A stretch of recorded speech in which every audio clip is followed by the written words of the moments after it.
Gjykata e Fierit ka vendosur masën e sigurisë arrest me burg për Melisa, hoxhallarin e cila ishte arratisur me të dashurin Klement Beqaj pas plagosjes së ish-burrit Gledian Hoxhallari nga Beqaj.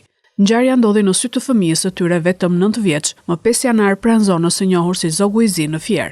Vendimi u mor nga trupi gjykues i përbërë nga gjyqtari Alfred Konomi, prokuroria Elona Gixhari dhe avokatja Anisa Varfi, që lanë në fuqi vendimin e mëparshëm të gjykatës.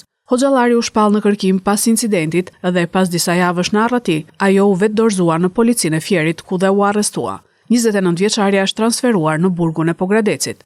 Policia ka njoftuar se specialistët për hetimin e krimeve kundër personit ndaluan shtetasen e shpallur në kërkim MH 29 vjeçe, pasi gjykata e Fierit i ka caktuar masën e sigurisë arrest me burg për veprat penale plagosja e rënd me dashje dhe prodhimi dhe mbajtja pa leje armëve shpërthyese dhe municionit. Më datë 05/01/2025 në lagjen Apollonia, dyshohet se shtetasi KB, aktualisht në kërkim, në bashkëpunim me 29 vjeçaren plagosi me armë zjarri shtetasin KH 40 vjeç.